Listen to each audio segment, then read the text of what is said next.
What's up, y'all? Thanks for joining, taking the time. We're going to be doing another video review. You type in NeedGodNet baptism, and the first thing that pops up, this man, he says, does someone need to get baptized for heaven?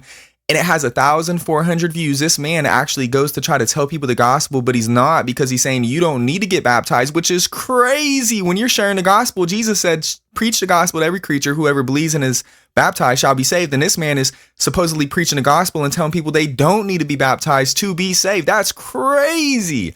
And the thing is this, I want him to start teaching the truth, and he can, but not as he's teaching this. Let's watch this video. The first part, does someone need to be baptized for heaven? And look what he says. Does someone have to get baptized to go to heaven? Well, I don't know, but for me, I would like to get baptized because isn't that like getting born again?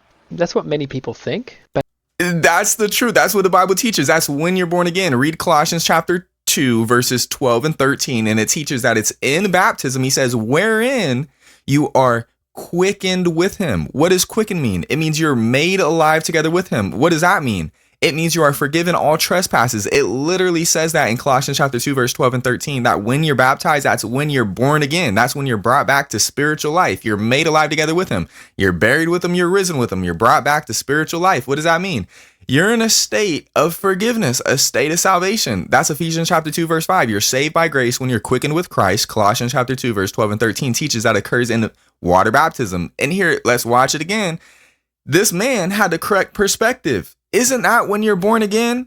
Yeah, John 3:5, born of water and spirit. And then here you have this man actually convincing individuals that their correct knowledge is a misunderstanding. And so this man, just a false teacher. He has shown himself to be a false teacher. We don't want him to be a false teacher. We want him to be a true teacher. But if you're continuing down this path, posting videos like this for 100,000 people to see, only 1,000 people have seen this, thank goodness. And so let's watch again that he's actually telling people you don't need to be baptized, and that's when you're not born again. Does someone have to get baptized to go to heaven? Well, I don't know, but for me, I would like to get baptized because isn't that like getting born again? That's what many people think, but it's actually not what Jesus is talking about. Okay, well, that's what Paul is talking about. Colossians chapter 2. Paul is talking about what Jesus talked about. Because Jesus said, unless you're born again, you won't even enter heaven.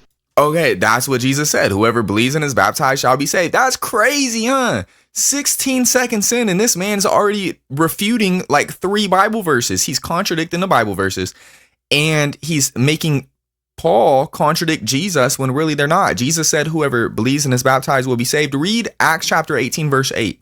Many of the Corinthians hearing Paul believed and were baptized. Why did they believe and get baptized when they heard Paul? Well, because Paul was teaching Mark 16:16. Whoever believes and is baptized will be saved.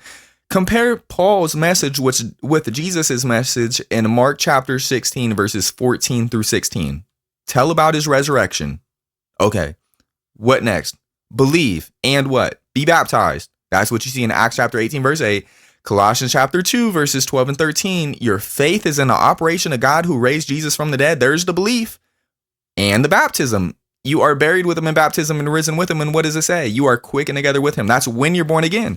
So, I mean, we hope that this man would change his ways. And until then, we're just going to keep making videos showing this man and other individuals who are growing in popularity, spreading a false gospel message that has not been preached by the apostles. They're teaching something the apostles had not taught.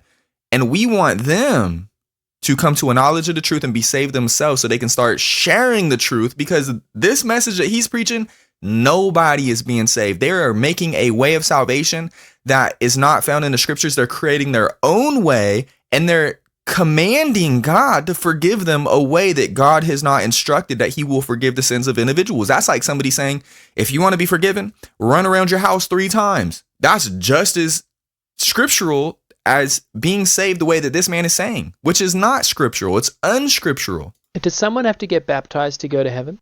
Well, I don't know, but for me, I would like to get baptized because isn't that like getting born again? That's the truth. You're born again when you're baptized. And this man responds and says, no. What are your thoughts? What are your thoughts? You agree? You disagree? We want this man to start teaching the truth. Pray with me for this man and all the false teachers that they might come to a knowledge of the truth. As 1 Timothy chapter 2 says, we want all men to come to a knowledge of the truth. So we're going to pray for all men because we want all men to be saved.